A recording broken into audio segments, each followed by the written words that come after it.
ॐ सहनाववतु सहनौ भुनक्तु सह वीर्यं करवावहै तेजस्विनावधीतमस्तु मा विद्विषावहै। ॐ शान्ति शान्ति शान्तिः। नमस्कार आणि आनंद आहे सगळेजण आल्याबद्दल. आपण सुरुवात करूया. संहितेचं वाचन कसं करायचं. तर पहिल्यांदा मी अगदी मूलभूत गोष्टी सांगणार आहे. सगळ्यांना माहिती आहेत त्या, पण तरीही त्या सुरुवातीला ऐकून घ्यायच्या, नंतर मग मी सविस्तर वर्णन करेन. सगळ्यात बेसिक, संहिता वाचायची असेल तर संस्कृत आलं पाहिजे. खरंच अतिशय आवश्यक आहे. भाषांतरावरून एकही संहिता कळत नाही, हे मी तुम्हाला 1001% सांगते. 101 सुद्धा नाही. एकही अधिकृत योग्य म्हणता येईल असं भाषांतर आज एकाही संहितेचं उपलब्ध नाही. चरकही नाही, सुश्रुतही नाही, वाग्भटही नाही. त्यामुळे त्या भाषांतराच्या फंदात कधीही पडू नये. संस्कृत संहिता वाचायची आहे ना, तर संस्कृतमध्ये वाचली पाहिजे. तुम्ही कधीतरी हॅरिसनचं भाषांतर वाचून शिकलायत का? हॅरिसन ॲनाटॉमीचं भाषांतर वाचलेत का? त्याच्यावरून ॲनाटॉमी शिकलायत का? मग संहितेच्या बाबतीतच का असं? कारण आम्हाला किंमत नाही आमच्या संहितांची. हे त्याचं खरं कारण आहे. आधी संहितेचा आदर करायला शिकायचं. ती संहिता ज्या भाषेमध्ये लिहिली आहे ती भाषा मुळामध्ये आली पाहिजे. एवढी काही अवघड नाही आहे.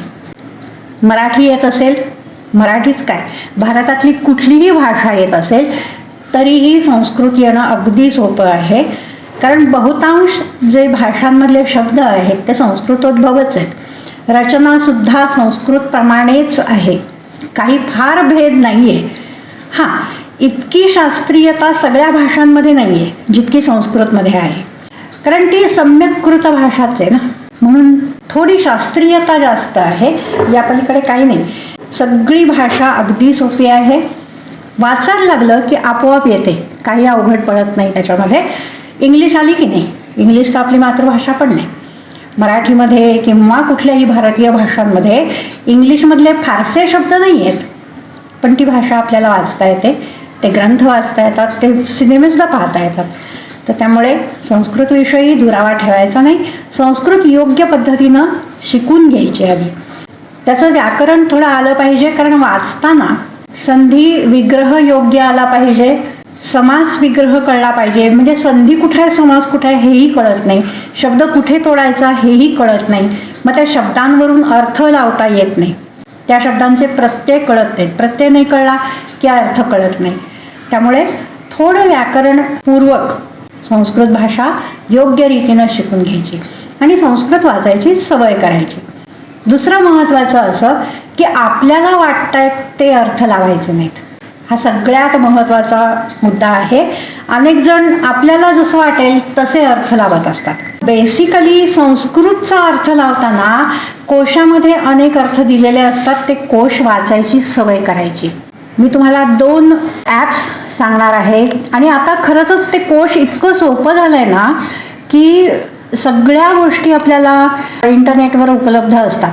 फार काही दूर जायला लागत नाही, सारखं काही आपल्याला ग्रंथालय ढूंढायला लागत नाहीत, काही करायला लागत नाही. असं असून सुद्धा जर आपण करत नसू तर फार वाईट गोष्ट आहे. तर 2 ॲप्स मी तुम्हाला सांगणार आहे. ती 2 ॲप्स सगळ्यांनी मोबाईलवर डाउनलोड करून घ्या. ती ॲप्स कशी वापरायची याचं सुद्धा मार्गदर्शन तिथे दिलेलं आहे.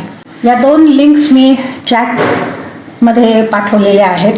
एक ॲप आहे संस्कृत कोश आणि दुसरं ॲप आहे अष्टाध्यायी. त्या लॅपटॉपवर पण चालतात, डेस्कटॉपवर पण चालतात आणि मोबाईलवर पण चालतात. मोबाईलवर ते ॲपच आहे. तर ते ॲप कसं वापरायचं, ते कोश कसे वापरायचे याविषयी ट्युटोरियल्स पण उपलब्ध आहेत. इतकं सविस्तर ज्ञान या ॲप्समध्ये आहे की म्हणजे ते पूर्णपणे वापरता सुद्धा येत नाही, इतकं सविस्तर ज्ञान या दोन्ही ॲप्समध्ये आहे. आणि ती वापरायची. निदान त्यातले कोश तरी वापरता येतील, बाकी काही नाही तरी.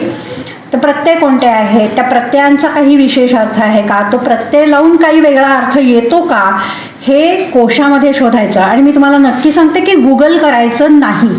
गुगलवर काय वाटेल ते अर्थ दिलेले असतात की जे कुठेही काही त्याचा संदर्भच नसतो. व्हॉट्सॲप युनिव्हर्सिटी काय किंवा गुगल युनिव्हर्सिटी काय, दोन्हीही अतिशय करप्ट ठिकाणं आहेत. त्यामुळे गुगल करण्याच्या आधी हे कोशच वापरायचे.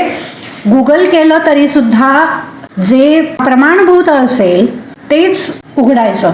कुठलीही लिंक उघडून काहीही वाचायचं, काहीही ऐकायचं, कोणीही आपलं बोलतंय असं करायचं नाही. आणि कोणीही याच्यामध्ये मी पण येते हे लक्षात घ्या बरं.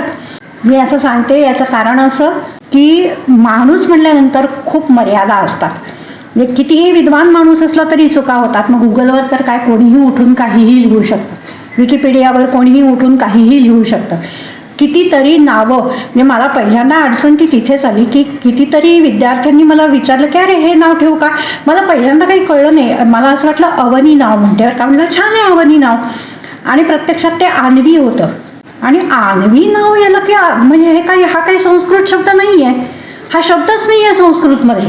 ती म्हटली नाही नाही लक्ष्मी अर्थ आहे. म्हटलं कोणी सांगितलं बाई, गुगलने सांगितलं. बरं आता काय नाव ठेवल्यावर मी काही बोलू शकत नव्हते. आणि अशी कितीतरी उदाहरणं आहेत, एक नाही. हे आपलं एक विनोदी म्हणून मी तुम्हाला सांगितलं. पण गुगलवर आणि विकिपीडियावर वाटेल ते दिलेलं असतं. त्यामुळे त्या नादी लागायचं नाही. ही दोन अतिशय उत्कृष्ट ॲप्स आहेत, यांचा वापर करायला शिका आणि त्याच्या सहाय्यानं शब्दांचे अर्थ जाणून घ्यायचे. संधी विग्रह, समास विग्रह हेही जमलं पाहिजे. कुठेही तोडलं, काहीही केलं असं कधीही करायचं नाही. की ज्या योगे संहितांचे अर्थ निदान शब्द तरी नीट कळतील, हे अगदी मूलभूत आहे. आता दुसरा मुद्दा असा येतो, म्हणजे आता मला वाचता येते ठीक आहे, श्लोक वाचता आला तर ते किती शब्द आहेत, त्याच्यामध्ये काय प्रत्यय, काय त्यांचे अर्थ, शब्दशः अर्थ कळले. पण त्याचे काही पारिभाषिक अर्थ असतात, विशेष शास्त्रीय अर्थ असतात, ते समजायला पाहिजेत. मग त्यासाठी एक मूलभूत आधार असतो टीकांचा. असं लक्षात घ्यायचं की टीका म्हणजे सर्वस्व आहे असं नाही. टीका ही अगदी सुरुवात असते. टीकांमध्ये काय दिलेलं असतं, त्यातल्या शब्दांचे अर्थ दिलेले असतात. बऱ्याचदा बरोबर असतात. मी असं म्हणत नाही आहे की टीका म्हणजे सगळं काही त्याच्यामध्ये बरोबरच असतं. जसं मी तुम्हाला सांगितलं की भाषांतर एकही चांगलं उपलब्ध नाही, तसंच मी अगदी अधिकारवाणीनं हे सांगते की कुठल्याही संहितेवर, संहितेला धरून टीका एकही उपलब्ध नाही. त्यातल्या त्यात चांगल्या टीका ज्या आहेत त्या आपल्यासमोर आहेत की ज्यामध्ये निदान शब्दांचे अर्थ बरे दिलेले आहेत, चांगले दिलेले आहेत. थोडं थोडं स्पष्टीकरण पण चांगलं दिलं आहे की ज्याच्या आधारे आपल्याला जास्तीत जास्त जवळचे अर्थ आणि जास्तीत जास्त संपूर्ण अर्थ कळू शकतात. निदान अगदीच आपल्याला गोंधळायला होत नाही. मार्गदर्शक तत्व आपल्याला मिळू शकतात. अशा टीका आपल्याकडे काही उपलब्ध आहेत. त्यातली एक चरकसंहितेवरची चक्रपाणी टीका आहे. जेज्जट टीका पूर्ण उपलब्ध नाही, पण ती चांगली टीका आहे जी काही उपलब्ध आहे ती. अरुणदत्ताची टीका जी आहे अष्टांगवरची, ती पण चांगली आहे. आणि हेमाद्रीची टीका त्या परीनं विचार केला तर खूपच शास्त्रशुद्ध आहे. कशा पद्धतीनं ग्रंथाचा अर्थ करायचा हे पहिल्यांदा मला कुठं सापडलं असेल तर ते हेमाद्री टीकेत सापडलं. आणि त्यामुळे हेमाद्री टीका जास्तीत जास्त शास्त्रशुद्ध आहे की ज्यायोगे ग्रंथाचा अर्थ कसा करावा याविषयी थोडं मार्गदर्शन जास्त मिळतं. बाकी टीका सगळ्या अशाच आहेत की ज्यामध्ये शब्दांचे अर्थ दिलेले असतात, अन्वय कधी कधी दिलेला असतो, वेगवेगळे अर्थ दिलेले असतात आणि काही प्रमाणामध्ये स्पष्टीकरणं पण असतात की असं का सांगितलेलं आहे, याचा काय संदर्भ आहे, अशी स्पष्टीकरणं पण असतात. पण पुन्हा सांगते की ते म्हणजे सर्वस्व असं कधीही समजू नका. ते म्हणजे सर्वस्व नाही. ती एक पायरी आहे की ज्यायोगे आपल्याला ग्रंथांचे अर्थ नीट कळू शकतील. ही एक शक्यता आहे ती, असं लक्षात घ्यायचं. मी असं का सांगते आहे याचं कारण असं आहे की अनेक ठिकाणी टीकांमध्ये सुद्धा ग्रंथांचे अर्थ चुकीचे दिलेले आहेत. खूप ठिकाणी चक्रपाणी टीकेमध्ये सुद्धा. आणि मी गंगाधर टीकेचा उल्लेखही केलेला नाही, कारण गंगाधर टीकेमध्ये मोठ्या प्रमाणात ग्रंथाचे अर्थ उलटे पालटे करून सांगितलेले आहेत. मी गंगाधर टीका वाचून सांगते, हे मी न वाचता सांगत नाही आहे किंवा ऐकोऐकी सांगत नाही आहे. त्यामुळे टीका म्हणजे सर्वस्व. आम्ही टीका वाचन केलं म्हणजे अगदी आभाळाला हात पोचले, अजिबात नाही. थोडं एक पाऊल पुढे गेलात एवढाच त्याचा अर्थ आहे. अर्थ चुकीचे आहेत ही एक गोष्ट. दुसरी गोष्ट अशी आहे, शब्द प्रमाण यानं आपण जेव्हा ज्ञान करून घेतो, कशा पद्धतीनं आपण अर्थ कळून घ्यायचा. 3 मुख्य शास्त्र आहेत की जी शब्दांच्या अर्थाविषयी विवेचन करतात. त्यातलं एक आहे व्याकरण, अर्थातच शब्दांच्या अर्थांविषयी विवेचन करतं. कसे अर्थ लावायचे, अन्वय कसा करायचा, कुठल्या पदाचा अन्वय कुठल्या पदाशी होतो. अन्वय याचा अर्थ काय होतो? संबंध. कुठलं पद कुठल्या अर्थानं दुसऱ्या पदाशी संबंधित आहे. जसं क्रियापदाशी करतात, ती क्रिया करणारा या अर्थानं कुठलं पद संबंधित आहे हे कसं ओळखायचं. कर्म म्हणजे त्या क्रियेद्वारा काय फल मिळतं हे कसं कळायचं, हे सगळं जे सांगतं ते व्याकरणशास्त्र. म्हणजे व्याकरणशास्त्र हे पहिलं आहे की जे शब्दांच्या शास्त्रांच्या अर्थाविषयी प्रमाणभूत आहे. मी समोर बोलते तर तुम्ही मला विचारू शकता की मॅडम तुम्ही असं बोललात याचा नक्की अर्थ काय आहे. हे ग्रंथ कधीच्या काळी लिहिले गेले, त्यामुळे त्याचे अर्थ आपण काही कोणाला विचारू शकत नाही ना. चरकाचार्य कुठं आहात तुम्ही आणि काय हा तुम्ही लिहिले त्याचा अर्थ मला कळत नाही आहे असं आपण विचारू शकत नाही. त्यामुळे जे आहे समोर त्याचा अर्थ आपल्याला कळून घ्यायचा असतो. तर त्यासाठी व्याकरण हे पहिलं शास्त्र आहे, दुसरं आहे न्यायशास्त्र आणि तिसरं आहे मीमांसा, पूर्वमीमांसा शास्त्र. या तिघांनी शब्दांचे अर्थ, शब्द प्रमाणावरून अर्थ कसा जाणायचा याविषयी विवेचन केलेलं आहे. व्याकरणशास्त्र कसा अर्थ सांगतं ते मी तुम्हाला सांगितलं. न्यायशास्त्र एका पद्धतीनं अर्थ सांगतं आणि मीमांसाशास्त्र वेगळ्या पद्धतीनं थोडं सांगतं. तर याच्यामध्ये न्यायशास्त्रानुसार आकांक्षा, योग्यता, सन्निधी, मला वाटतं एक लिंक पाठवली होती, तो व्हिडिओ तुम्ही पाहिला असेल अशी मी अपेक्षा करते. तर आकांक्षा, योग्यता, सन्निधी आणि तात्पर्य या 4 वृत्ती फार महत्त्वाच्या आहेत की ज्या योगे आपल्याला शास्त्रांचा अर्थ, त्यांनी काय सांगितलं आहे, त्यांना काय सांगायचं आहे हे कळून घेता येतं. आकांक्षा, योग्यता, सन्निधी हे जरा सोपं आहे. म्हणजे एका शब्दाला दुसऱ्या शब्दाची जी अपेक्षा असते अर्थ कळण्यासाठी, किंवा त्या शब्दांचा अर्थ जो आहे तो प्रमाणांना धरून असतो, व्याकरणशास्त्राला धरून असतो किंवा इतर प्रमाणांना, प्रत्यक्ष, अनुमान या प्रमाणांना धरून असतो, किंवा ते योग्य पद्धतीनं एका वेळी उच्चारले जातात. हे 3 जरा सोपं आहे. प्रमाणांनी जर बाधित झालं तर तो अर्थ चुकीचा होतो, हे सगळं आपल्याला कळतं. पण आयुर्वेद उपवेद आहे, बरोबर. उपवेद याचा अर्थ वेदांशी समान, उप याचा अर्थ समान, हे लक्षात घ्यायचं. उप याचा अर्थ त्याचा भाग असा होत नाही उपवेद या शब्दाच्या बाबतीत. उप म्हणजे समान, वेदांशी समान असं शास्त्र आहे. म्हणजे काय, वेदांचे अर्थ जसे लावले जातात तसे अर्थ आम्हाला लावता आले पाहिजे. वेद हे मूलभूत प्रमाण धरून हा ग्रंथ लिहिला गेलेला आहे. वेदांचे अर्थ सांगण्यासाठी सगळ्यात महत्त्वाचं दर्शनशास्त्र आहे ते मीमांसा आहे. मीमांसा शास्त्रानं अर्थ कसा लावावा याविषयी खूप विवेचन केलेलं आहे. मी त्यातलं एकच आज सांगणार आहे, कारण एवढं सगळं सांगणं एका व्याख्यानात शक्यच नाही आहे. ग्रंथांचा अर्थ कसा जाणून घ्यायचा याविषयी मीमांसाशास्त्रानं तात्पर्य निर्णय कसा करावा याविषयी एक विवेचन केलेलं आहे. तात्पर्य ही सगळ्यात महत्त्वाची वृत्ती आहे की ज्या योगे आपण वैदिक शास्त्राचा अर्थ जाणून घेऊ शकतो. का बरं असं? कारण ग्रंथाची रचना कशी करायची याविषयी पूर्वापार चालत आलेले नियम आहेत आणि त्यानुसारच सर्व वैदिक साहित्य लिहिलं गेलेलं आहे. वेदांविषयी जी रचना वेद हा मूलभूत मानून, वेद हे प्रमाण मानून जी शास्त्र लिहिली गेली ती शास्त्र ही एका विशिष्ट पद्धतीनं लिहिली गेली आहे की त्याचा अर्थ कुठल्याही पद्धतीनं चुकू नये.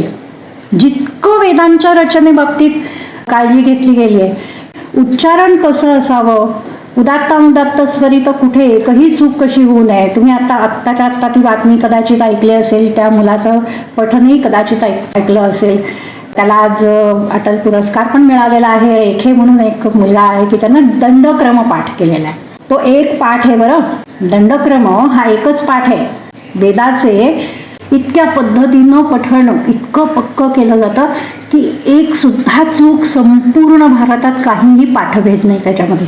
इतक्या पद्धतींनी वेदांचं रक्षण केलेलं आहे. ते कुठेही चुकता कामा नये. का? प्रामाण्य काय आहे ते जसं मूळ होतं तसंच तसं आजही असलं पाहिजे. न मात्रा मात्र अप्यत्र किंचित आगमवर्जितम ही जी प्रतिज्ञा आहे ना, या प्रतिज्ञेला खूप गहन अर्थ आहे. काय अर्थ आहे की जसं ब्रह्मदेवानं आयुर्वेद जाणला तसाच्या तसा आज मी तुम्हाला सांगतो आहे, हा त्या प्रतिज्ञेचा अर्थ आहे. आणि हे सोपं नाही आहे, हे अजिबात सोपं नाही आहे. तुम्ही कानगोष्टी खेळ कदाचित लहानपणी खेळला असाल. एक व्यक्ती दुसऱ्या व्यक्तीला सांगते, ती व्यक्ती तिसऱ्या व्यक्तीला सांगते, त्याच्यामध्ये किती बदल होत जातो एका साध्या निरोपामध्ये. आणि शेवटी तो निरोप येतो तर त्याच्यात काही म्हणजे मुळातल्यापेक्षा खूप काहीतरी भलतंच असतं. आणि इतकी हजारो वर्ष एकही अक्षर वेदांचं तर उदात्त अनुदात्त स्वरित स्वर प्रकार उच्चारण सुद्धा एवढंही बदललेलं नाही. ही सोपी गोष्ट नाही. तर दुर्दैवानं आयुर्वेदाच्या संहितांना ते लागू पडत नाही. कारण जी काही परकीय आक्रमणं झाली, अत्यंत विध्वंसक आणि दुराचारी लोक भारतावर चालून आले आणि त्यांनी विनाशच केला संस्कृतीचा. अजूनही तोच प्रकार चालू आहे, विनाश कसा करता येईल. आणि त्याच्यात बरेच ग्रंथालयं जाळली गेली, ग्रंथ जाळले, विद्वानांना जिवंत जाळलं आणि त्यामुळे परंपरेचा खूप ऱ्हास झाला.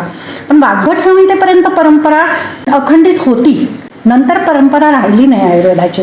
वेदांची राहिली, काही वेदशास्त्रांची पण राहिली, व्याकरणाची राहिली, मीमांसेची पूर्वमीमांसा उत्तरमीमांसा राहिली आणि न्यायशास्त्र. ही परंपरा अजूनही अखंडित आहे. पण बाकी सर्व शास्त्रांच्या परंपरा या खंडित होत गेल्या. एकही परंपरा आता अस्तित्वात नाही. पण जे काही खंडित का होईना आपल्यासमोर ग्रंथ आहेत. जास्तीत जास्त प्रयत्न केलेला आहे की मुळातलं तसंच्या तसं राहावं. खंडित आहे पण ठीक आहे, जास्तीत जास्त प्रयत्नपूर्वक रक्षण केलं गेलेलं आहे. त्यांचा अर्थ लावण्यासाठी तीच साधनं वापरायची की जी साधनं वापरून तो ग्रंथ लिहिलेला आहे आणि त्याच पद्धतीनं त्यांचा अर्थ लावायचा. त्यातलं एक आहे तात्पर्य. तात्पर्य निर्णय कसा करायचा, या ग्रंथाचं तात्पर्य काय आहे, यासाठी 6 लक्षणं जी सांगितलेली आहेत ती उपक्रमोपसंहार, अभ्यास, अपूर्वता, फलक, अर्थवाद आणि उपपत्ती.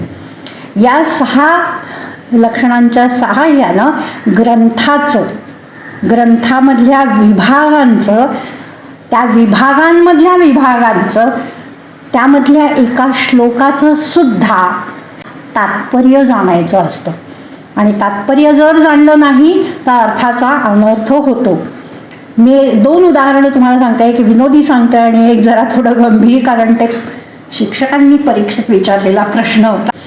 एक विनोदी उदाहरण सांगते की तुम्ही अष्टांग हृदयातला श्लोक वाचला असेल ऋतुचर्येमधला, मध्यम न पेयम पेयम वा स्वल्पम सुबहू आरे वा. साधा नियम या, मध्यम न पेयम, पेयम वा स्वल्पम, किंवा काय करावं, सुबहुवारी, भरपूर पाणी घालून प्यावं. पिऊ नये, अत्यल्प प्यावं किंवा भरपूर पाणी घालून प्यावं.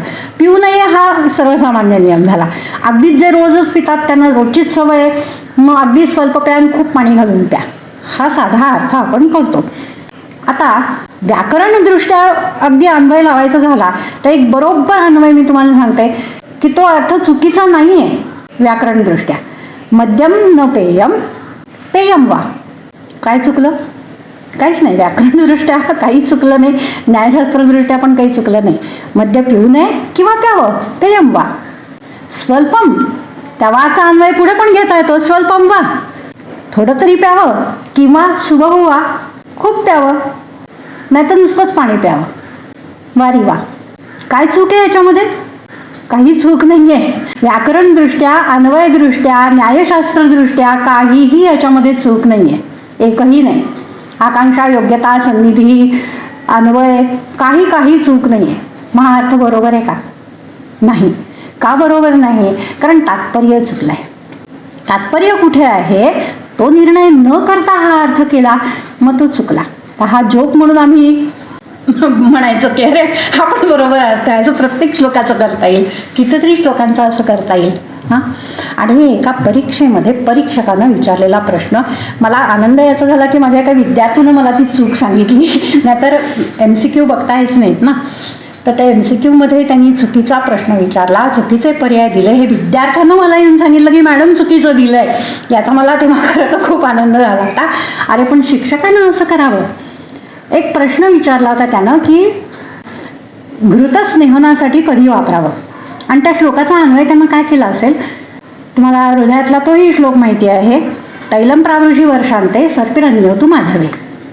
विग्रह सरळ सरळ असा केला होता, तैलम प्रावृषी वर्षांते. तैल कधी वापरावं, प्रावृत काळात आणि वर्षांत कालामध्ये. आणि सर्पी आणि अन्य जे स्नेह आहेत ते माधव ऋतूमध्ये. काय करावं आता याचं, काय करायचं? तैलम प्रावृषी इथे तोडलं पाहिजे. वर्षांते सर्पीही, तर वर्षांत हा पर्यायच नव्हता. म्हणजे शिक्षकांना असा अन्वय करावा अशी पद्धत होते. मग जर आपण तात्पर्य जाणलं नाही तर आम्हाला चुकीचे अर्थ कळतात, आणि इतर काव्यामध्ये चुकीचे अर्थ कळले तर फार बिघडत नाही हो, फारसं काही त्यांना नुकसान होत नाही. पण आम्ही आरोग्य प्रदान करणार आहोत. आमच्या चुकीमुळे रुग्णाला त्रास तरी होईल, ना तर मृत्यू तरी येईल. त्यामुळे असे चुकीचे अर्थ करायचे नाहीत. आपल्या मनाला वाटतील तसे अर्थ करायचे नाहीत. त्या प्रत्येक परिभाषेला पण अर्थ असतो. पारिभाषिक संज्ञा असतात, त्या संज्ञांना सुद्धा विशेष अर्थ असतो, आणि त्या वाटेल तशा आपल्या मनानं वाकवायच्या नाहीत. मग ग्रंथाचे अर्थ नीट लावता येत नाहीत. मी हल्ली सोडून दिलं व्हॉट्सॲपवरचे मेसेज वाचणं. मी सगळ्या ग्रुपमधनं बाहेर पडले, कारण त्या परिभाषांचं इतकं काही कडबोळं सगळ्यांना करायची इतकी सवय झालेली आहे की ते मला वाचवत पण नाही. अशी परिस्थिती आज आहे. दुर्दैव आहे. पारिभाषिक संज्ञांचं वाटोळं इतकं करायचं नाही. परिभाषा आहेत आणि त्या तशाच्या तशा संपूर्ण ग्रंथ लावण्यासाठी उपयोगी आहेत. शोधन, स्नेहन, शमन या प्रत्येकाला एक विशिष्ट अर्थ आहे. उत्क्लेश याला अर्थ आहे. आणि मी असं एके ठिकाणी वाचलं की स्नेहाची उत्क्लेशन मात्रा. अरे स्नेहानं उत्क्लेशन मात्रा म्हणजे काय? उत्क्लेश अर्थाला स्नेहानं तर ते व्यापत आहे स्नेहाचं. ही उत्क्लेशन मात्रा कुठनं आला? हा शब्दच कुठनं आला? हा शब्द आयुर्वेदात नाही आहे असा. स्नेहमात्रेला म्हणजे त्या मात्रेच्या बाबतीमध्येही गोंधळ, उत्क्लेश या शब्दाच्या अर्थाविषयी पण गोंधळ, असं करायचं नाही. त्या पारिभाषिक संज्ञा आहेत, त्यांचे अर्थ तसेच्या तसेच ठेवायचे, कारण ते संपूर्ण ग्रंथामध्ये लागू पडतात. मग तात्पर्य निर्णय या 6 लिंगांच्या आधारे करायचा. मी अशी आशा करते की त्या 6 लिंगांविषयी कोणाला काही प्रश्न नाही. मी थोडक्यात त्याचा अर्थ सांगते. उपक्रम जेव्हा ग्रंथाचा असतो तेव्हा त्याचा अर्थ असतो ग्रंथाच्या रचनेची सुरुवात जिथनं झालेली आहे. आणि उपसंहार याचा अर्थ असा असतो की पूर्ण ग्रंथाचा सारांश थोडक्यात सांगितला जातो आणि ग्रंथाचा अंत केला जातो. आरंभ आणि अंत यामध्ये एकवाक्यता असायला पाहिजे. ही एकवाक्यता जिथे आपल्याला दिसेल ते तात्पर्य असतं. ते त्या ग्रंथाचं किंवा प्रकरणाचं, अध्यायाचं तात्पर्य असतं. म्हणजे काय की त्या ग्रंथामधला पूर्ण अर्थ हा त्या संदर्भात असतो. त्या प्रकरणाचा पूर्ण विषय हा त्या संदर्भात असतो. कशासाठी हा नियम सांगितलाय? ते तात्पर्य जे आहे त्यासाठी, त्याच्या सिद्धीसाठी सांगितलेला आहे, असा त्याचा अर्थ असतो. म्हणून उपक्रमोपसंहार हे खूप महत्त्वाचं तात्पर्यलिंग आहे आणि हे बहुतेक सर्व ठिकाणी असतं. अभ्यास हे तात्पर्यलिंग आहे की पुन्हा पुन्हा पुन्हा पुन्हा याचा उच्चार केलेला असतो. जे पुन्हा पुन्हा ग्रंथात सांगितलं जातं त्या संदर्भामध्ये सगळे विषय असतात. अपूर्वता हेही खूप महत्त्वाचं आहे की इतर कुठल्याही शास्त्रानं जे कळत नाही ते सांगण्यासाठी आपण वेगळं शास्त्र करतोय. तर वेगळं शास्त्र लिहिण्याचं प्रयोजनच काय आहे? मी हे वेगळं कशासाठी सांगते की नाही आहे काही उपलब्ध, कोणी सांगत नाही आहे, ते मी सांगते आहे. म्हणून अपूर्व, जे पूर्वी कुठेही सांगितलेलं नाही ते ज्या शास्त्रानं कळतं ते त्या ग्रंथाचं तात्पर्य असतं. जसं व्याकरणाच्या संदर्भात आहे, योग्य शब्द कोणते याविषयी दुसरं कुठलंच प्रमाण नाही आहे. व्याकरण याच एका प्रमाणानं ते कळतं. म्हणून योग्य शब्द सांगणं हे व्याकरणाचं तात्पर्य आहे. त्या व्याकरणशास्त्रावरून जे काही सिद्ध होईल ते योग्य शब्द म्हणूनच सिद्ध होईल. शब्द योग्य आहे असा निर्णय होईल तिथे. तसं कुठल्याही प्रमाणाने जे कळत नाही ते त्या ग्रंथाचं तात्पर्य असतं. फल म्हणजे त्या ग्रंथाच्या पाठ, अवबोध, अनुष्ठान यानं जे सिद्ध होतं ते तात्पर्य असतं, त्यासाठी तो ग्रंथ असतो. आणि अर्थवाद याचा अर्थ काय? निंदा आणि स्तुती दोन प्रकारचे अर्थवाद असतात. एक अर्थवाद असतो स्तुती, दुसरा अर्थवाद असतो निंदा. स्तुती अर्थवाद म्हणजे काय? की जे सांगितलंय त्याविषयी खूप काहीतरी चांगलं चांगलं बोललं जातं. प्रत्येक त्यातलं शब्दशः खरं असतं असं नाही, हे नक्की लक्षात घ्या. म्हणजे जसं वाजीकरणामध्ये सांगितलेलं आहे की वाजी इव, घोड्याप्रमाणे ती क्षमता प्राप्त होते. तर ते तिथं अभिप्रेत आहे का की खरंच तसं होणार आहे का? तसं नाही आहे. त्याचा अर्थ काय होतो? ते करावं असा अभिप्रेत आहे. जी क्षमता प्राप्त व्हायला हवी आहे तुम्हाला, ती मॅक्सिमम प्राप्त होण्यासाठी या औषधाचं सेवन करावं असा अभिप्रेत आहे. स्तुती अर्थवाद असतो, खूप ठिकाणी आहे स्तुती अर्थवाद. आणि दुसरा असतो निंदार्थवाद, तो निषेधार्थक असतो. इतकी निंदा केलेली असते एखाद्या गोष्टीची, म्हणजे मग काय झालं की ते करू नये हे सरळ सरळ त्याचा अर्थ होतो. की ते नाही का सांगितलंय की वेळच्या वेळी चिकित्सा घ्या, नाही घेतली मग काय सर्वस्वेनापि मे कश्चित् भिषगामीयताम अशी अवस्था येते. मग कोण त्याला बरा करणार बाबा? हे सर्वस्व मी देतो म्हणून मला बरं करा असं जर खूप काळानंतर तुम्ही म्हणलात, कोण बरं करणार? म्हणजे काय की असं वागू नका असा अभिप्रेत आहे. खूप दिवस जाऊ देऊ नका, लगेचच चिकित्सा करा, लवकर बरे व्हा असं सांगणं अभिप्रेत आहे. जे स्तुती अर्थवाद, निंदा अर्थवाद. विधी निषेध परच अर्थ घ्यायचा, फक्त त्याच्यामध्ये जे सांगितलेलं आहे ते तसंच्या तसं अभिप्रेत नाही हे गृहीत धरायचं. म्हणजे अमुक एक व्यक्ती रडेल असं सांगितलं तर खरंच रडेल असा अर्थ घ्यायचा नाही. रडेल याचा अर्थ काय की निंदा करायची आहे, आणि त्या निंदेचा अर्थ काय होतो की हे करू नका असे अर्थवादाचे अर्थ होतात. आणि त्यावरून तात्पर्य आपल्याला कळतं की विधी काय आहे आणि निषेध काय आहे, काय म्हणायचं आहे ग्रंथकाराला. आणि शेवटचा आहे उपपत्ती. उपपत्ती याचा अर्थ अनुमान प्रमाण, युक्ती आणि दृष्टांताच्या सहाय्यानं त्याचं स्पष्टीकरण करणं. अनुमान प्रमाणानं सिद्ध करून दिलं जातं. युक्ती प्रमाण, युक्ती म्हणजे अनुमानच अभिप्रेत आहे. चरक संहितेप्रमाणे युक्ती काय अभिप्रेत नाही. जसं वेदांच्या बाबतीत सांगितलं ना, वेदांताच्या बाबतीत श्रवण करावं, मनन करावं, निदिध्यासन करावं. तर श्रोतव्य हा हे आपल्याला गुरूंकडून जाणून घ्यायचं आहे. मंतव्य हा याचा अर्थ जे आपण शब्द प्रमाणानं जाणलं ते अनुमानानं सिद्ध होईल अशा पद्धतीनं त्याचं चिंतन करायचं आहे. त्याला मनन असं म्हणतात, मंतव्य हा. आणि मग त्याचं निदिध्यासन करायचं आहे सातत्यानं, अनुशीलन.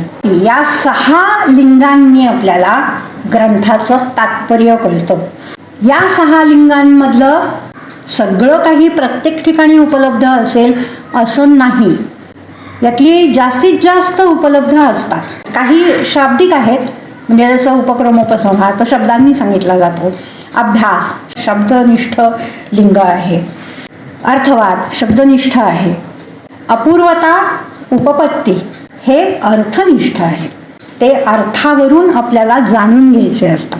तर यांच्या सहाय्यानं ग्रंथाचं तात्पर्य जाणायचं आहे, अध्यायाचं जाणायचं आहे, प्रकरणांचं पण जाणायचं आहे. मी काही तुम्हाला उदाहरणादाखल करून दाखवणार आहे, पण प्रत्येक अध्याय तुम्ही या पद्धतीनं जाणलात तर तुम्हाला संहितेचा अर्थ कळेल. आणि ही मी एक पद्धत सांगते हा.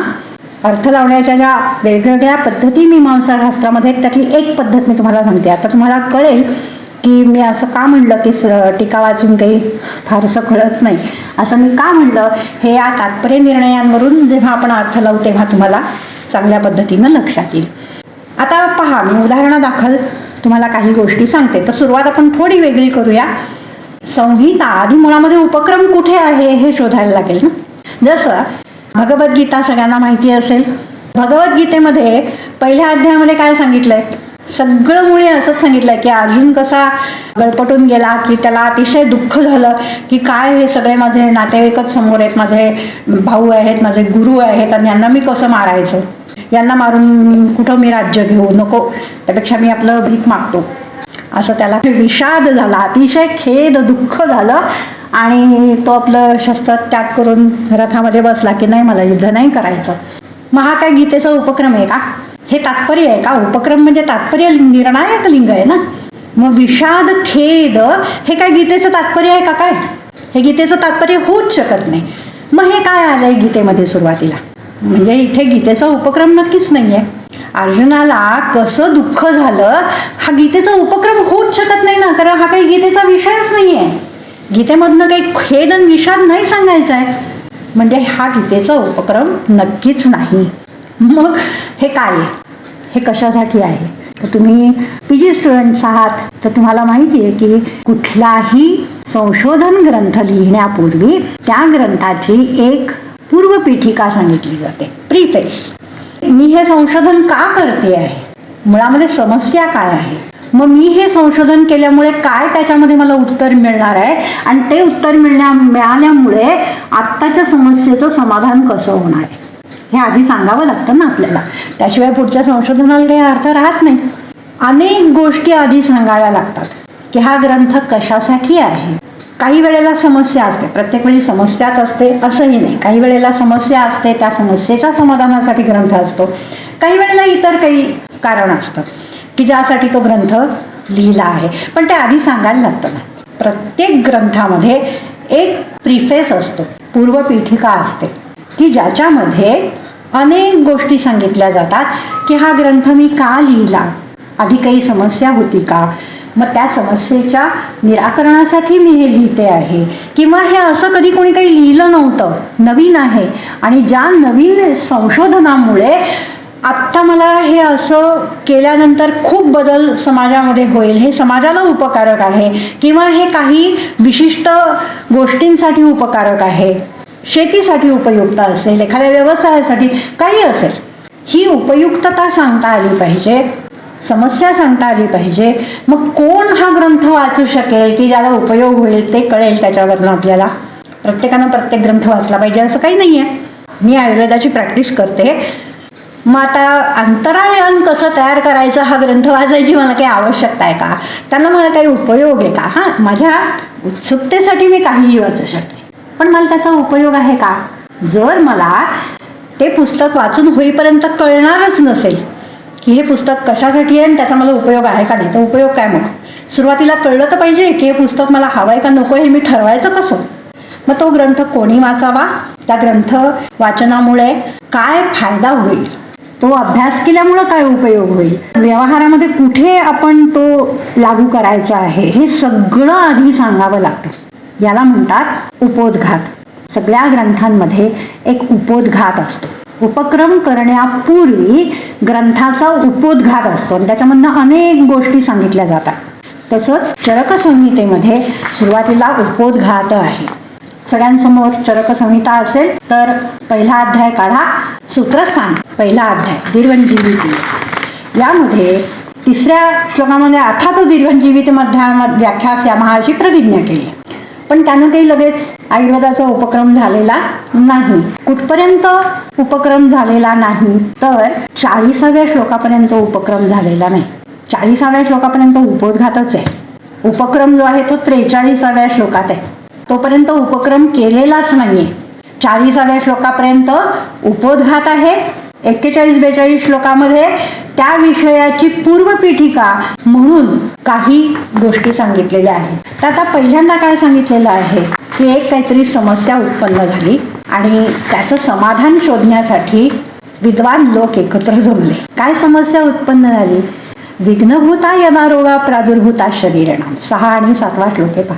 विघ्नभूत असे रोग उत्पन्न झाले, काय त्याला उपाय करावा हा उपाय शोधण्यासाठी सगळे महर्षी एकत्र आले.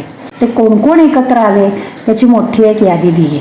ही सगळी नावं कशासाठी सांगितली जातात? एक तर साधा सोपा अर्थ आहे की मंगल असतं, ते गुरूंचं नाव घेणं हे मंगल आहे. आणि दुसरं महत्वाचं असतं आगम प्रामाण्य. जे ब्रह्मदेवाला माहिती होतं तसंच्या तसं आजही अस्तित्वात आहे, यासाठी गुरु परंपरा सांगितली जाते.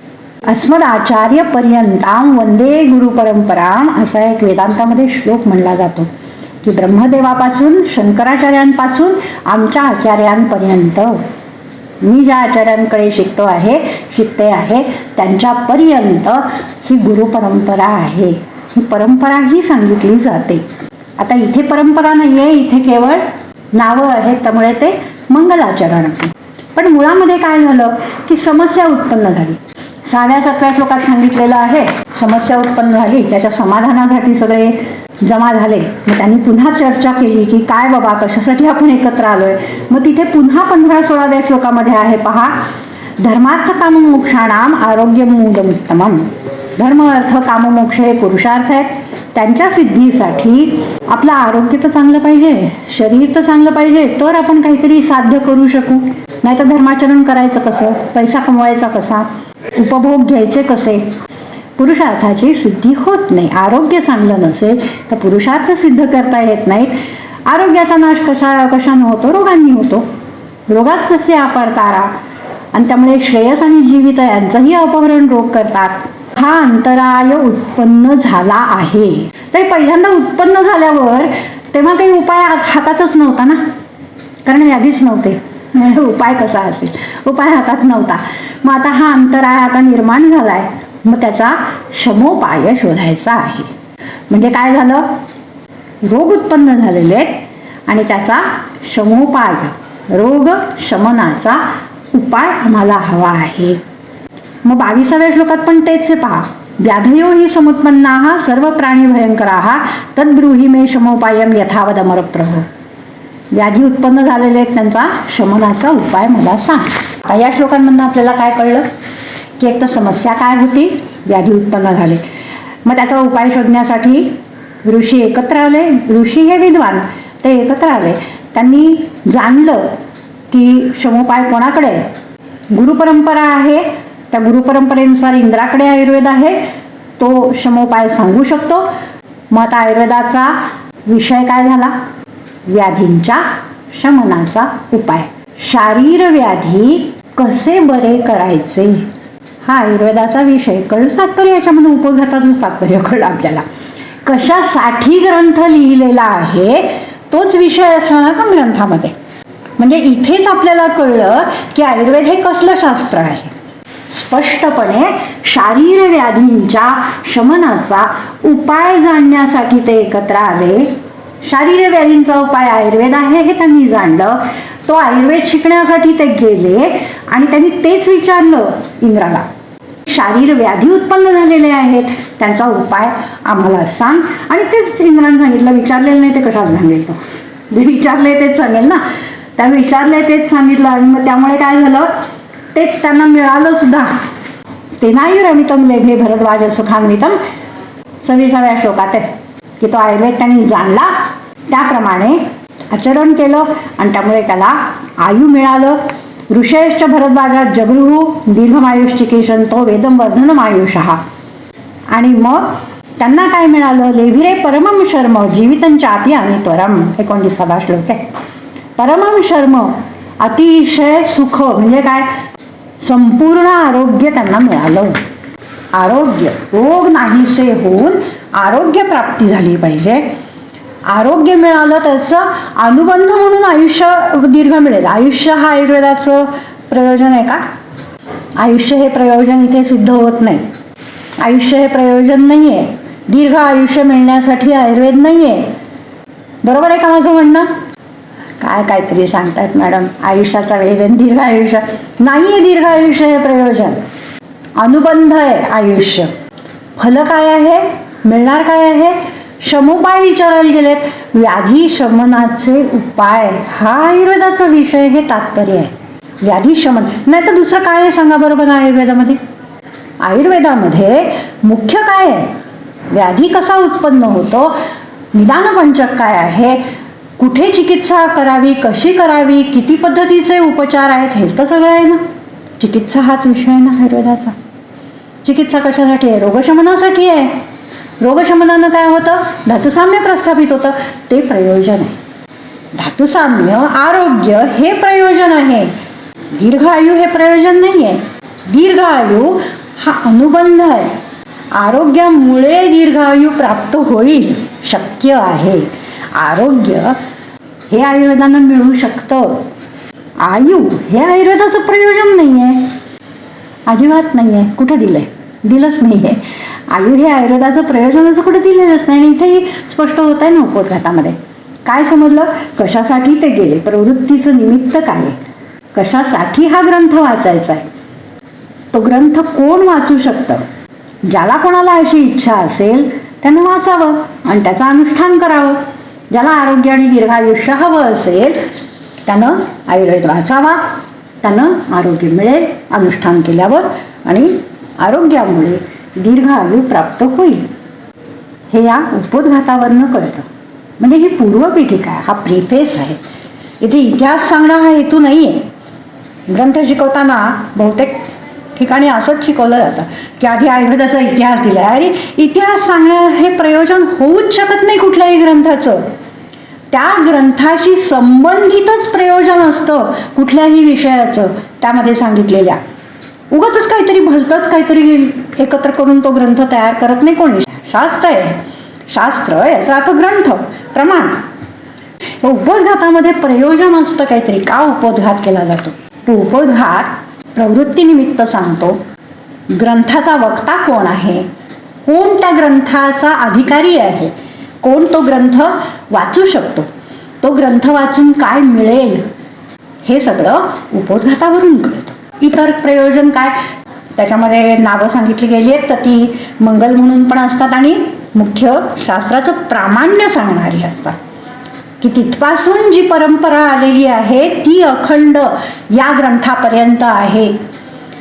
म्हणजे त्याचं प्रामाण्य सिद्ध होतं की मी उगाचच काहीही लिहिलेलं नाही आहे. हे जे काही मी ग्रंथात सांगितलेलं आहे ते प्रमाणभूत आहे, आगम प्रामाण्य त्याला आहे. एवढं सगळं त्या उपोद्घातावरून लक्षात येतं. प्रत्येक ग्रंथामध्ये काहीतरी उपोद्घात असा दिलेला असतो आणि त्याचं प्रयोजन हे सगळं असतं. यासाठी उपोद्घात असतो. पुढे काय दिलेलं आहे 2 श्लोकांमध्ये? उपक्रम करण्यापूर्वी त्या ग्रंथाच्या संदर्भात एक विषय थोडक्यात सांगितला जातो. तो उपोद्घाताचा भाग म्हणूनच येतो. तसे हे 2 श्लोक आहेत. हा ग्रंथ आयुर्वेद जो आहे, शास्त्र, ग्रंथ, तंत्र एका अर्थाचे शब्द आहेत. तंत्र असू देत, ग्रंथ असू देत. आयुर्वेद याचा अर्थ काय होतो? तंत्र. तंत्र म्हणजे शास्त्र, वचन, ग्रंथ, पुस्तक. आयुर्वेद म्हणजे आयुष्याचं पुस्तक. पुस्तकाविषयी काय आहे ते सांगितलं इथे. की आयुर्वेद काय आहे? हिताहितम सुखम दुःखमायुस्तस्य हिताहितम. हे आयुर्वेद हा ग्रंथ काय आहे? मग तो ज्या विषयी आहे तो विषय काय आहे तो थोडक्यात एका श्लोकात सांगितलेला आहे. शरीरेंद्रिय सत्वात्म संयोग धारी जीवितम नित्यगश्च अनुबंधश्च पर्यायैः आयुः उच्यते. या पर्यायांनी आयुष्य सांगितलं जातं. हे आयुष्याचं लक्षण नाही. आयुष्याचं लक्षण इथं आहे का? आहे. शरीरेंद्रिय सत्वात्म संयोग हे एका परीनं लक्षण आहे, पण ते स्वरूप नाही आहे आयुष्याचं. लक्षणाचे प्रकार तुम्ही शिकलेला आहात. तटस्थ लक्षण आणि स्वरूप लक्षण.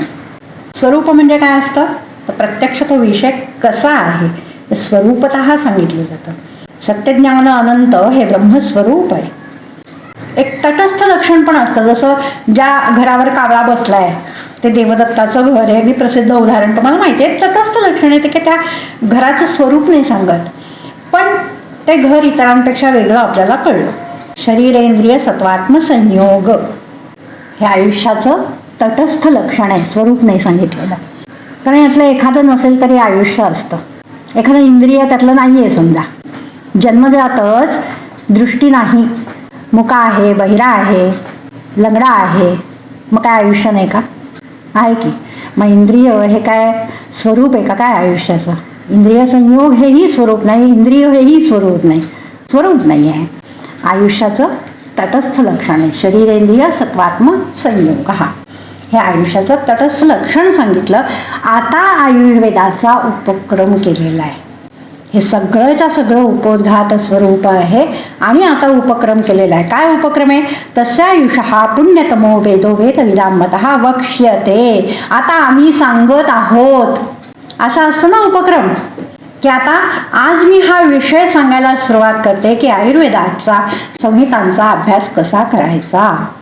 हा उपक्रम झाला की नाही. मग त्याच्या आधी मी म्हणलं की योगिनी तुझं स्वागत आहे, किंवा योगिनी आली माझ्या तासाला, तुम्ही सगळेजण आला त्याचा मला आनंद आहे. हा काय उपक्रम झाला का काय माझ्या भाषणाचा? हा उपक्रम नाही आहे. आधी आपण शांती मंत्र म्हणला, तो उपक्रम होता का? तो उपक्रम नव्हता. उपक्रम कुठे केला मी? संहितेचं वाचन कसं करायचं ते आता आपण शिकू, हा उपक्रम झाला. तस्य आयुष हा वेद हा वक्ष्यते, हा उपक्रम झाला. त्या आयुष्याचा वेद आता आम्ही सांगायला सुरुवात करत आहोत. तात्पर्य काय कळलं पण यातनं? लोकयोर उभयोर हितम, उभय लोक हित, असं आता याच्या पुढे आम्ही सांगतो आहोत. हा उपक्रम आहे हितविषयक. मग हितविषयक उपसंहार असेल तर ती एकवाक्यता होईल, तर मग ते तात्पर्य होईल. कधी कधी उपक्रम असतो, कधी कधी उपसंहारच फक्त असतो, पण इथे पूर्ण तंत्र आहे. तोच उपसंहार असला पाहिजे. 12वा अध्याय सिद्धिस्थानाचा 34वा श्लोक आहे. इति तस्मात असे उपसंहार असतात. इति आता इथे संपलं, तस्मात हे असे उपसंहार असतात. 34व्या श्लोकात आहे ना, इति अध्याय 120 आत्रेय मुनिवाङ्मयम. आत्रेय मुनिवाङ्मय 120 अध्यायांचं इथे संपलं. इति हितार्थम प्राणिनाम प्रोक्तम अग्निवेशेन धीमता, प्राण्यांच्या हितासाठी सांगितलेलं आहे. म्हणजे आयुर्वेदाचं तात्पर्य काय आहे? आरोग्य हे तात्पर्य नाही, आयुष्य हे तात्पर्य नाही. आयुर्वेदशास्त्र काय आहे? ते हितशास्त्र आहे. हित हे तात्पर्य आहे. आयुर्वेदाचं तात्पर्य हित हे आहे. हे उपक्रम उपसंहारामध्ये तर आहेच आहे, आणि इतरत्र संहितांमध्ये स्मृतिग्रंथांमध्ये हितशास्त्र असाच आयुर्वेदाचा निर्देश आहे. ठिकठिकाणी आहे. मनुस्मृतीमध्ये आहे, त्याच्या टीकेमध्ये आहे, ठिकठिकाणी हितशास्त्र म्हणजे काय? तर आयुर्वेद असाच निर्देश आयुर्वेदाचा येतो. म्हणजे हित हा आयुर्वेदाचा विषय आहे, हे तात्पर्य आहे. मग हित कशाच्या संदर्भात? ते आयुष्याच्या संदर्भात. आता असं आहे ना की आयुष्याचा वेद, आयुष्याविषयी खूप गोष्टी सांगता येतात ना, मग त्याचं प्रमाण किती आहे हेही मला सांगता येतं. ते कशामुळे इतकं प्रमाण? का बरं मी याच घरामध्ये जन्म घेतला? हे इतकंच प्रमाणाचं आयुष्य मला का मिळालं? कशामुळे मिळालं? मला हे आजार का होतात? याचे पूर्वकर्मामध्ये जे हेतू आहेत, तो आयुर्वेदाचा विषय आहे का? तो आयुर्वेदाचा विषय नाही आहे, पण तो आयुष्याच्या संदर्भातला विषय आहे की नाही? आहे ना. आयुष्यामध्ये 4 पुरुषार्थांची सिद्धी करावी, मग ते पुरुषार्थ काय असतात? हा आयुष्याच्या संदर्भातला विषय आहे ना? आहे. तो आयुर्वेदाचा विषय आहे का? तो आयुर्वेदाचा विषय नाही. आयुष्य म्हणल्यानंतर कितीतरी पैलू आहेत, कितीतरी संदर्भांमध्ये आपण आयुष्य जगत असतो. मग ते सगळे पैलू हा आयुर्वेदाचा विषय नाही आहे. काय विषय आहे? तस्य हिताहितम यत्र उच्यते, त्या आयुष्याला हित काय आहे, आयुष्यविषयक अहित काय आहे, हे जिथं सांगितलेलं आहे तो आयुर्वेद आहे. उपघातातही सांगितलंय, उपक्रम उपसंहारातही सांगितलेलं आहे. आयुष्याला हित अहित हे उपक्रम उपसंहारात येत नाही. का येत नाही? त्याचं कारण असं असतं, अहित गोष्टी खूप असतात. जसं व्याकरणशास्त्राचा विषय काय आहे? साधू शब्द. असाधू शब्द हा विषय होऊच शकत नाही, कारण असाधू शब्द कितीतरी होऊ शकतात ना, त्याला काही मर्यादा नाही आहे. अहित गोष्टी कितीतरी आहेत, त्याला मर्यादा नाही. हित तुम्ही काय करा ते सांगितलेलं आहे. त्याचं आचरण केलं तर तुम्हाला काय प्राप्त होईल, काय करायचं नाही तर मग इथे सांगितलेलं नाही तर नका करू ना. सरळ साधा नियम आहे. हा साधू शब्द आहे, आणि या व्यतिरिक्त जो शब्द तयार होईल तो असाधू असेल, हा साधा अर्थ असतो. त्यामुळे अहित हा प्रधान विषय नाही. हा अहित काय हे अल्प प्रमाणात सांगितलेलं आहे, पण ते सोडून बाकी सगळं हित असा अर्थ नाही आहे. असा अर्थ मात्र नक्की आहे की इथं सांगितलेलं आहे ते हित आहे, हे सोडून सगळं अहित आहे. त्यामुळे हे हितशास्त्र आहे. आयुष्याला हित काय आहे, मग बाकी सगळं अहित हे आपोआप सिद्ध होतं. अहित काय हे स्पेसिफिकली अनेक ठिकाणी सांगितलेलं आहे, त्याला काही एक विशिष्ट संदर्भ आहे. म्हणजे जसं प्रमेहामध्ये काय अपथ्य आहे, कोष्ठामध्ये काय अपथ्य आहे, ज्वरामध्ये काय अपथ्य आहे, काही विशिष्ट अवस्थेमध्ये काय अपथ्य आहे, की ज्वराच्या सामावस्थेत काय करू नये, निरावस्थेत काय करू नये, हे सगळं सांगितलेलं आहे. मग हे तत्त विषयक तेवढं अहित सगळं सांगितलेलं आहे. हित सगळीकडे निरपवादपणे सांगितलंय की इथे हे हित आहे, म्हणजे हे सोडून बाकी सगळं अहित आहे. हे हितशास्त्र आहे. आयुष्याला हिताहित काय हा प्रधान विषय आहे आयुर्वेदाचा. पहा किती ठिकाणी हित याचा अभ्यास आहे आयुर्वेदात. मुख्य काय आहे? रोगाचा शमोपाय, बरोबर. ते काय आहे? चिकित्सा. हित हा चिकित्सेचा पर्याय म्हणून चिकित्सा स्थानात पहिल्या अध्यायात दिलेला आहे. आणि प्रत्येक उपक्रमाला हित असंच म्हटलेलं आहे की या अवस्थेमध्ये अमुक उपक्रम हा हित आहे, हा उपक्रम आयुष्याला हितावह आहे, यानं आरोग्य प्रस्थापित होईल. त्या त्या अवस्थेमध्ये अंजन, आश्चोतन, अभ्यंग, वमन, शोधन जे काही आहे ते हितम. अर्ह अनर्ह सांगताना सुद्धा अशा लोकांना हा उपक्रम हित आहे, अशा लोकांना अहित आहे असं सांगितलेलं आहे. अगदी आहार विधी विशेषायतन सांगताना सुद्धा याचा विचार करून जो हित आहार असेल त्याचं सेवन करावं असंच सांगितलंय. सगळे संदर्भ तुम्ही काढून पहा आणि एकदा फक्त हे करून पहा की प्रत्येक अध्यायामध्ये संपूर्ण ग्रंथामध्ये हित याचा अभ्यास, पुन्हा पुन्हा हित हा शब्द किती वेळा आलेला आहे, किती ठिकाणी आलेला आहे, कशाच्या संदर्भात आलेला आहे ते पहा. म्हणजे तुम्हाला कळेल की ते तात्पर्य आहे. जे हित आहे आरोग्याला ते करा. आरोग्य बिघडलंय, त्यामध्ये हित काय आहे, हितावह काय आहे, म्हणजे कशानं धातुसाम्य प्रस्थापित होईल ते करा. कारण धातुसाम्य हे ग्रंथाचं प्रयोजन आहे, आरोग्य हे ग्रंथाचं प्रयोजन आहे आणि अनुबंध आयु आहे. 30वा अध्याय पहा, 21वा श्लोक आहे, सूत्रस्थान 30वा अध्याय. चतुर्णाम ऋक् साम यजुर अथर्ववेदानाम कम वेदम उपदिशन्ति आयुर्वेदविदाः. कुठल्या वेदाचं आम्ही पठण करावं बाबा? तर सांगितलंय अथर्ववेदे भक्तिरादेश्य. का बरं? की अथर्ववेदामध्ये चिकित्सा सांगितलेली आहे. वेदो ही अथर्वणः चिकित्साम प्राह.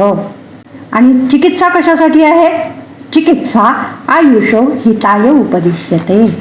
चिकित्सा आयुष्याच्या हितासाठी सांगितलेली आहे. आयुष्याच्या हितासाठी आयुर्वेद आहे.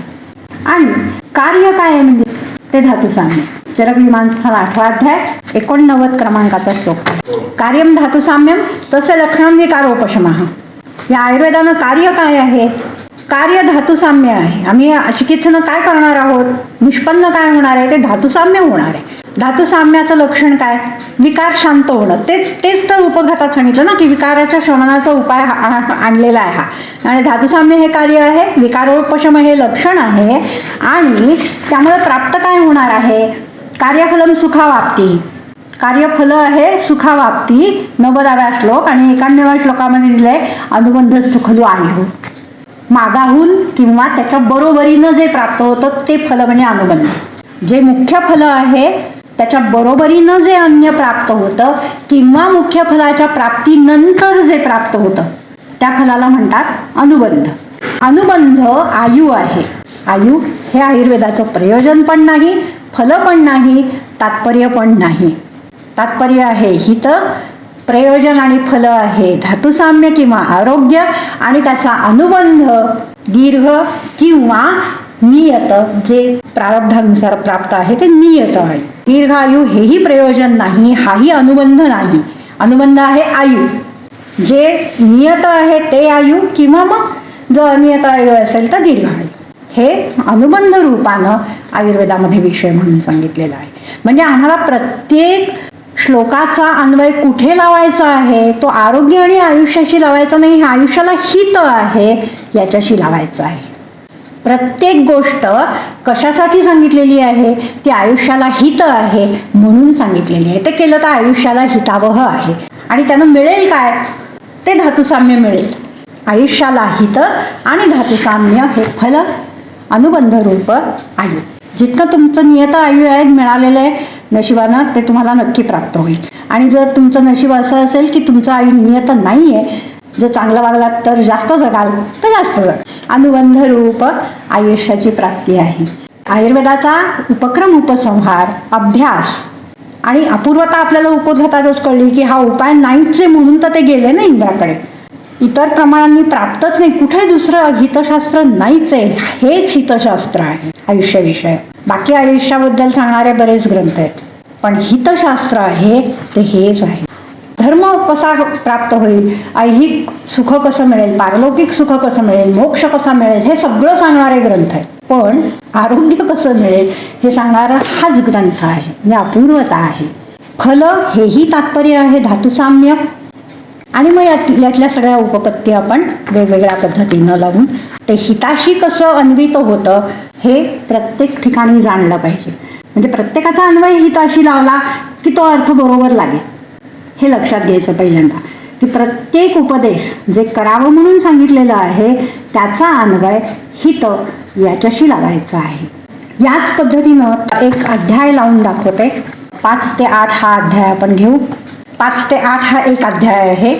5वा अध्याय 6वा अध्याय असे वेगवेगळे अध्याय नाहीत. सूत्रस्थानामध्ये हे वैशिष्ट्य आहे रचनेचं. इथे चतुष्क सांगितलेलं आहे, हो की नाही. चतुष्क याचा अर्थ काय होतो? 4 गोष्टींचा समुदाय, त्याला चतुष्क म्हणतात. जसं दुक्कल म्हणतो आपण मराठीत, किंवा 3 जण असू तर त्रिकूट म्हणतो. हे बहुवचन त्रिकुटात आलं का? आलं. कसं आलं? पण ते समुदायानं आलं. ते त्रिकूट एक आहे. हां, तसं चतुष्क हा 4ांचा समुदाय आहे. ते मिळून एक अध्याय बनतो. जसं रसायन आणि वाजीकरण आहे तर त्यातला प्रत्येक अध्याय वेगळा आहे का? रसायन अध्यायामध्ये 4 पाद आहेत. 4 पाद कशासाठी केलेले आहेत? रसायन हे पूर्ण वेगळं एक अंग आहे. 8 अंगांमधलं एक अंग आहे. म्हणजे केवढं विस्तृत आहे ते. त्याच्यावर आता ग्रंथ आपल्याकडे नाही दुर्दैवानं एक पण. जसा चरकसंहिता काय चिकित्सेचा आहे, सुश्रुतसंहिता शल्य चिकित्सेचा आहे, तसं रसायन चिकित्सेचा एकही ग्रंथ आपल्याकडे दुर्दैवानं नाही आहे. पण ते एक अंग आहे म्हणजे केवढं विस्तृत आहे ना स्वतःमध्ये. एवढा विस्तृत विषय केवळ ग्रंथाच्या पूर्ततेसाठी संक्षेपानं ग्रंथात सांगितलेला आहे. ग्रंथाच्या पूर्ततेसाठी 8ही अंग संक्षेपानं सांगितलेली आहेत. प्राधान्यानं कायचिकित्सा. पण बाकीची अंग संक्षेपानं आली पाहिजेत ना, नाही तर पूर्ण कसं होईल? आयुष्याचा हितग्रंथ आहे ना, ती पूर्तता होणार नाही त्या प्रयोजनाची. म्हणून संक्षेपानं एक अख्खं अंग सांगितलेलं आहे.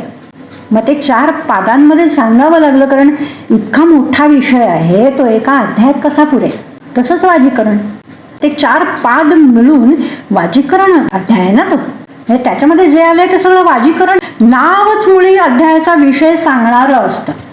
एकही अध्याय चरकसंहितेत असा नाही की जो अध्यायाच्या विषयाचा निर्देश करत नाही. मग इथेच कसं असं बा मात्राशितीय, मात्राशितीयामध्ये काय फक्त मात्रेचं विवेचन आहे का? नाही. ते काय सांगतात, पहिला शब्द जो असतो ना त्यावरून शास्त्र ग्रंथ लिहायला बसलेले इतके विद्वान लोक आहेत, ते काय पहिल्या शब्दावरनं अध्यायाला नाव देतील काय? असं होतं का कधी? त्यांचं विद्वत्ता कुठे वाया गेली काय नाव देताना? नाही. ते कसं आहे, ते विभाग केलेले आहेत. कुठं विभाग करायचा तेवढं त्यांनी नोंदवून ठेवलंय की मात्राशी या शब्दापाशी विभाग केलाय विषयाचा. कुठला विषय आहे? त्या चतुष्काचं नाव जे आहे तो त्या चतुष्काचा विषय आहे. जसं रसायन अध्याय आहे तर त्यातल्या पादाला एक एक नाव दिलं. ते पाद तो कुठं सुरू झाला इथून नाव दिलेलं आहे.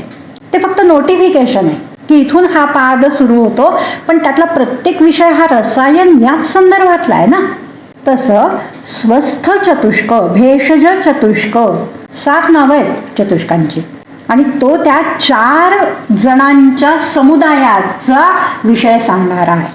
स्वस्थ चतुष्क याचा अर्थ काय होतो? मग स्वस्थ या संदर्भातलं विवेचन करणारे 4 विभाग. म्हणजे अध्याय कोणता आहे? स्वस्थ असा अध्याय आहे, कल्पना असा अध्याय आहे, निर्देश असा अध्याय आहे, अन्नपान असा अध्याय आहे. त्या संदर्भामध्ये मग विभाग येतात. स्वस्थ चतुष्क कुठे सुरू झालेला आहे अध्याय? पहिल्यांदा एक करण भेषज सांगून झालं. त्या संदर्भात मात्रा असा एक विषय होता, तेवढ्याचं विवेचन थोडंसं पहिल्यांदा केलेलं आहे की मात्रा कशी महत्वाची आहे. स्वस्थाच्या संदर्भामध्ये मात्रेचं विवेचन मागच्या अध्यायाला धरून हे इथपर्यंत आलेलं आहे 12व्या श्लोकापर्यंत.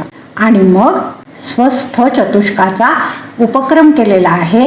तच्च नित्यम प्रयुंजित स्वास्थ्यम येनानुवर्तते अजातानाम विकाराणाम अनुत्पत्ती करंजय असा उपक्रम केलेला आहे.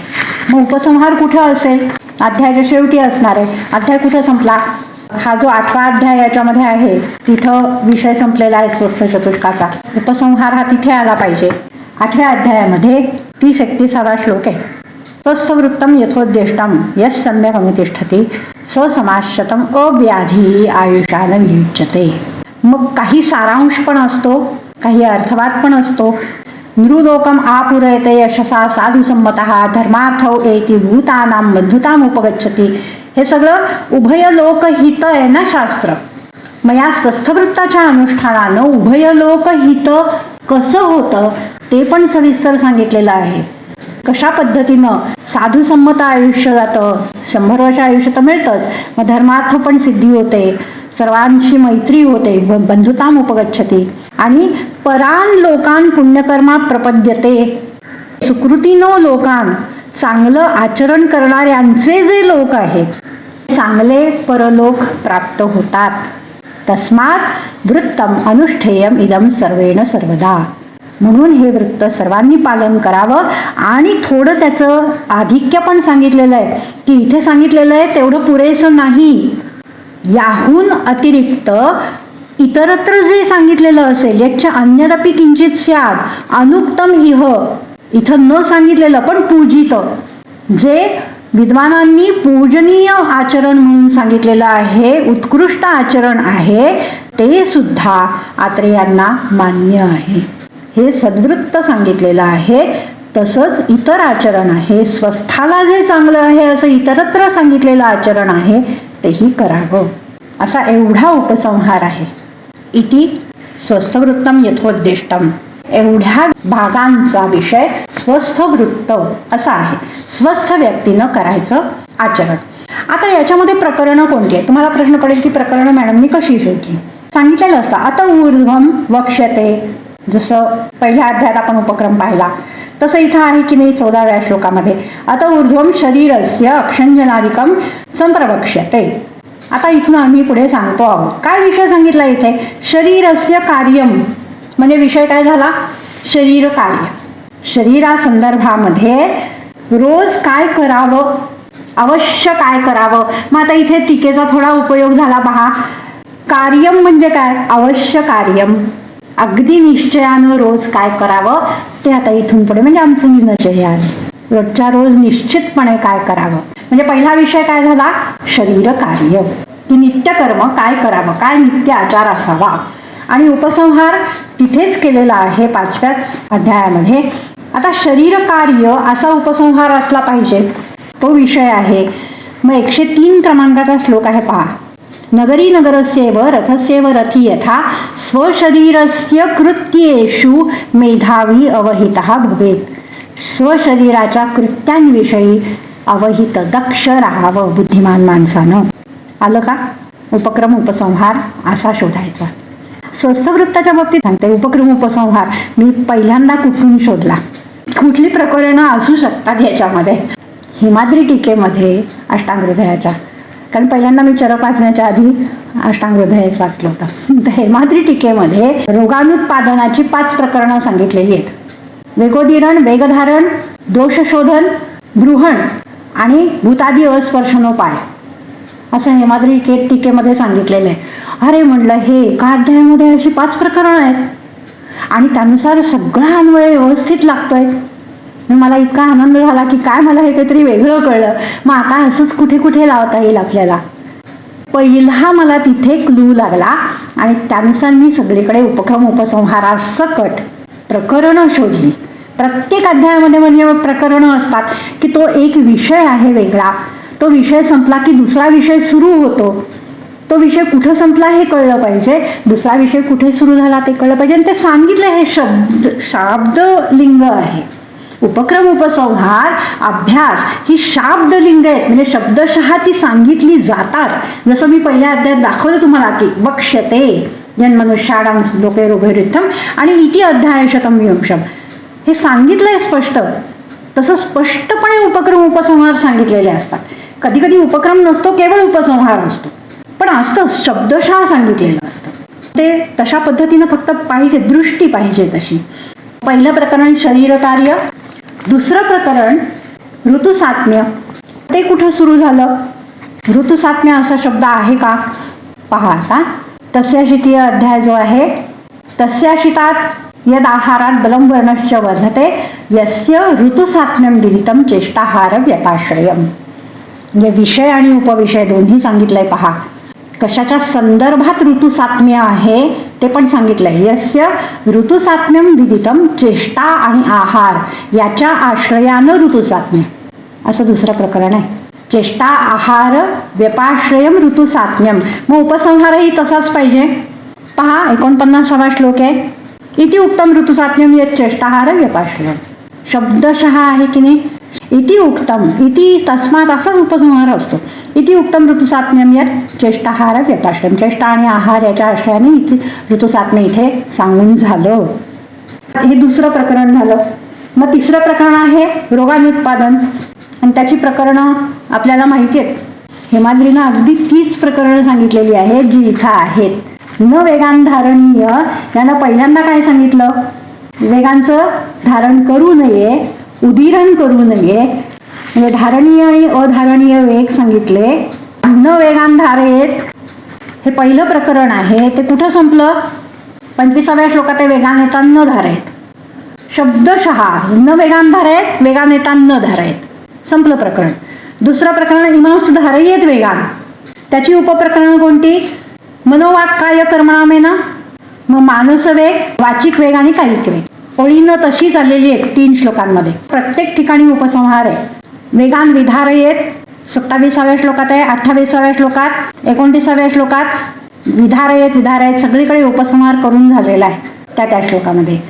इमांस्तु धारयेत वेगान, धारयेत हे दुसरं प्रकरण झालं.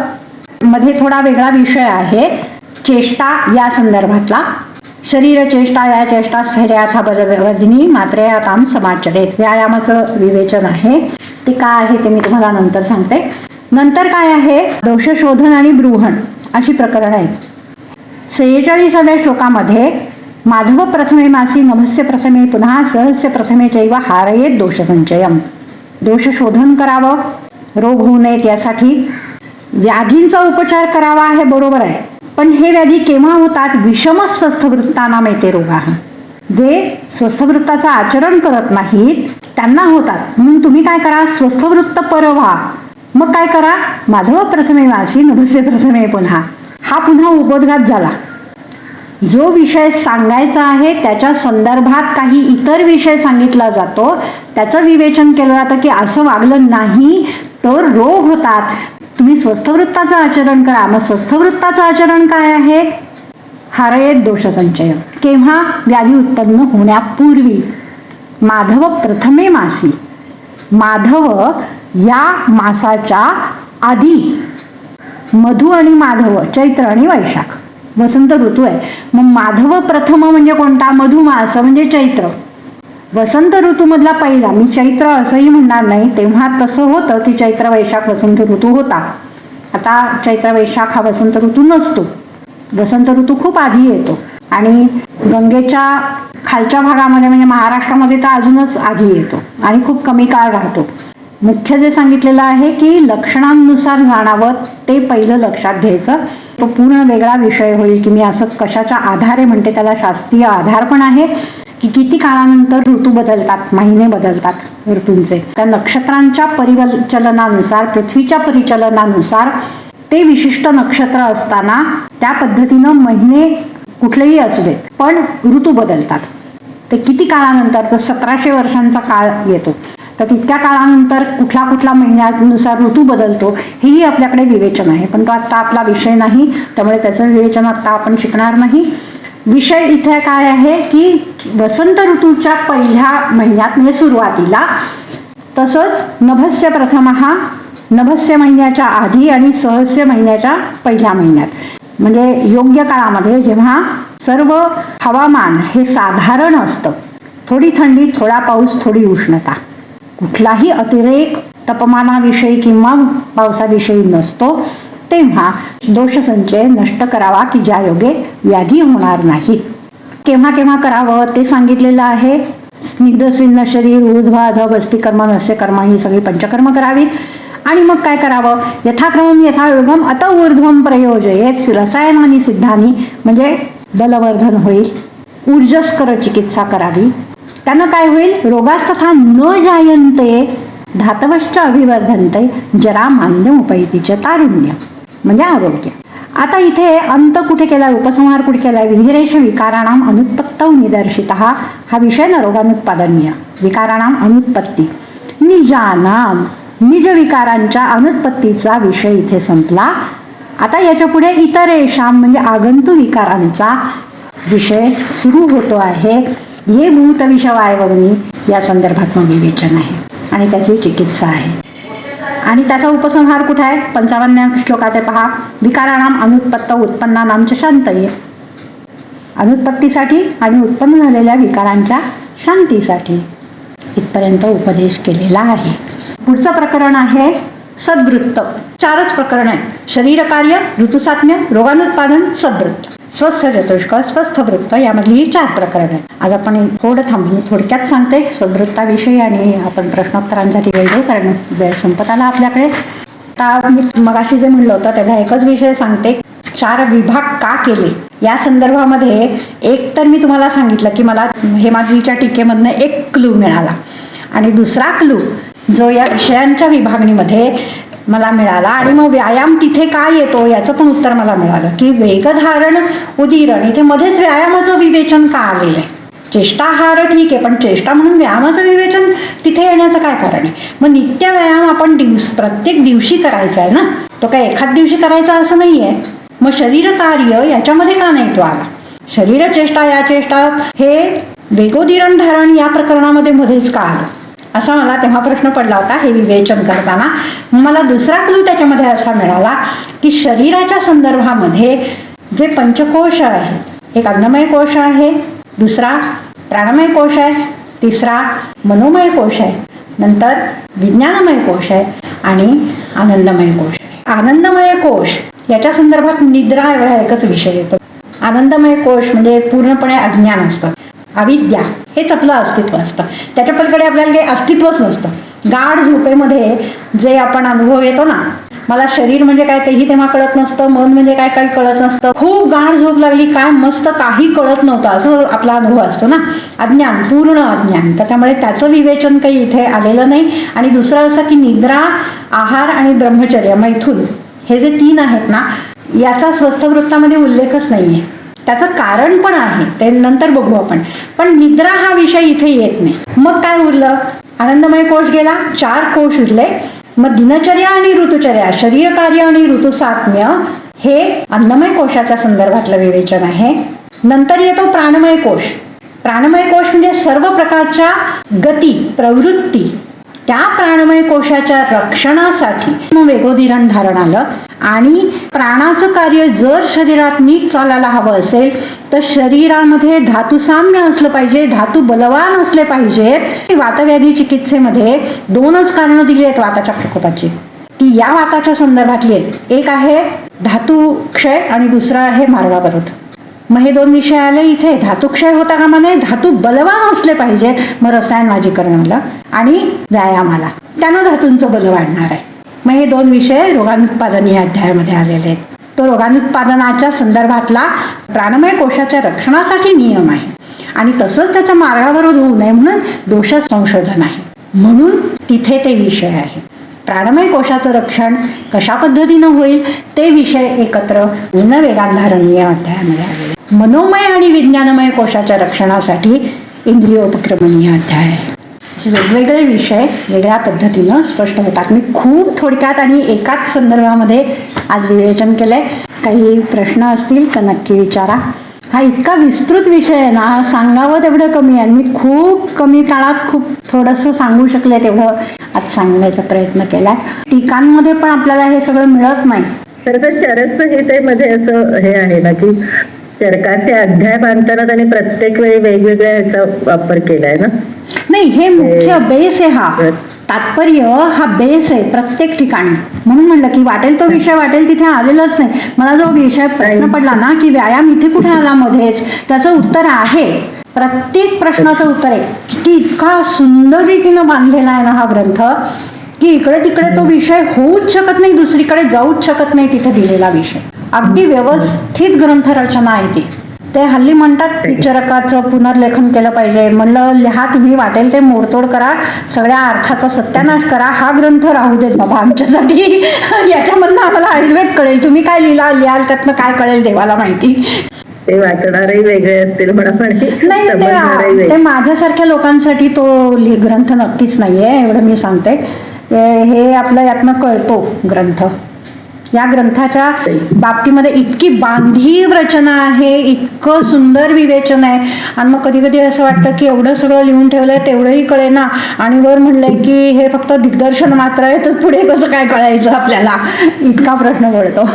मॅम, आता जे तुम्ही अध्याय सांगितले त्याच्यामध्ये उपपत्ती आणि अर्थवाद, हा, ते एवढं सांगून होणार नाही, विषय इतका मोठा आहे ना की म्हणजे मी मधल्या सुद्धा अनेक गोष्टी प्रसंग संगतीनं काय आलंय, सात्म्य काय आलंय, हेही मी सांगितलं नाही. बऱ्याच गोष्टी मी नाहीच सांगितल्या, म्हणजे सांगूच शकले नाही, आपल्याकडे वेळच तेवढा नाही. प्रत्येक ठिकाणी सगळी लिंग असतात असंही नाही. आता उपपत्तीचं एक उदाहरण मी तुम्हाला सांगते की प्रमाणांनी तो विषय सिद्ध करून दिलेला असतो.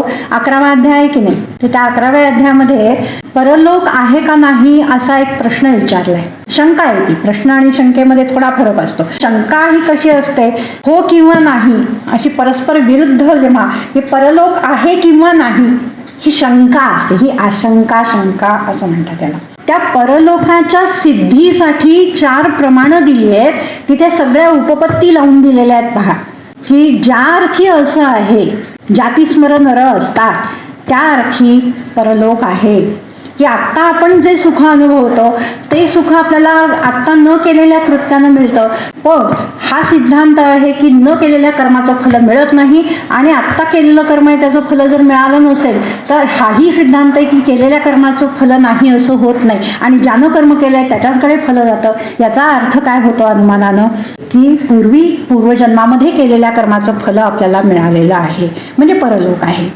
असं वेगवेगळ्या उपपत्तींनी परलोकाची सिद्धी करून दिलेली आहे. मॅम, मग ते गजम सेव्हा इवाकर्षण भजन नदी विनश्यती ते जे आहे ती निंदा आहे का? दृष्टांत दिलाय की नाही, तर ती उपपत्ती पण आहे.